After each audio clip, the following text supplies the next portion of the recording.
c'est l'écho d'ici. Le climat, le contexte géopolitique, les agriculteurs toujours moins nombreux. Autant de défis pour la filière céréalière, Marie Maison. Et ce matin, on reçoit le président d'Arteris, plus grosse coopérative agricole en Occitanie, basée à Castelnaudary dans l'Aude. Bonjour Jean-François Naudy. Bonjour. On sort d'un été au climat extrême avec 2 vagues de chaleur, des incendies notamment dans les Corbières. Les moissons ont été bonnes ? Les moissons ont été, je dirais, normales. Comment se porte la filière agricole après, on le disait, cet été extrême ?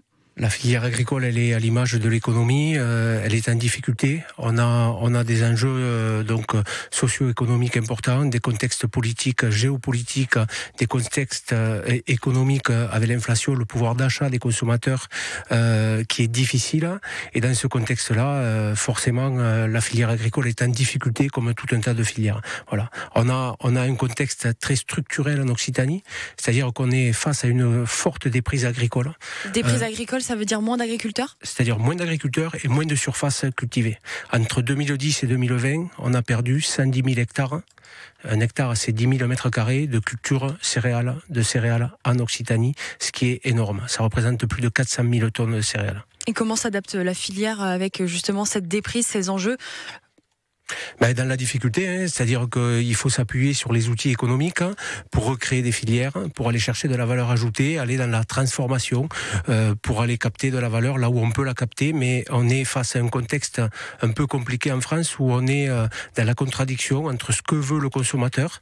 Ils veulent des produits de qualité, de proximité et bien rémunérer ces agriculteurs, mais en même temps, il nous faut des produits pas chers dans les grandes surfaces. Donc c'est quand même un peu incompatible et ça met sous pression toute la filière agricole. Donc il y a un problème au niveau de la distribution, c'est ce que vous dites ? Il y a un problème sur la rentabilité des exploitants agricoles.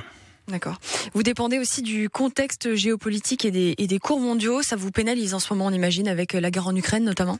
Oui, on est très pénalisé parce que on voit bien ce que fait la Russie à essayer d'exporter de plus en plus des matières premières.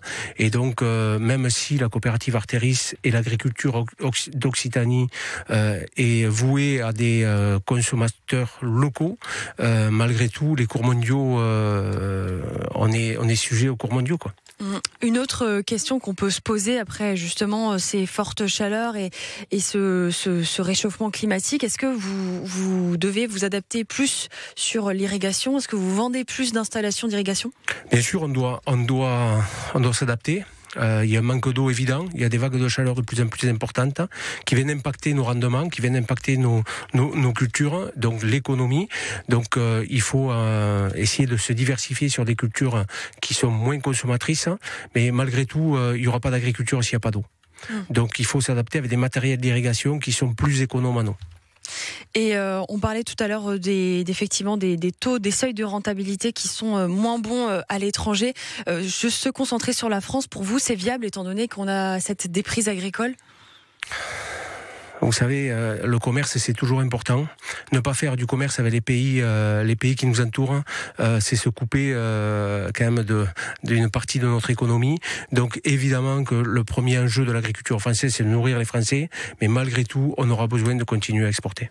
Merci Jean-François Naudy, président d'Arteris, coopérative agricole du Sud-Ouest, basée à Castelnaudary. Merci à vous d'être venu dans nos studios. Très bonne journée, puis bon retour en Ariège. Merci. Et Castelnaudary, on écoute ici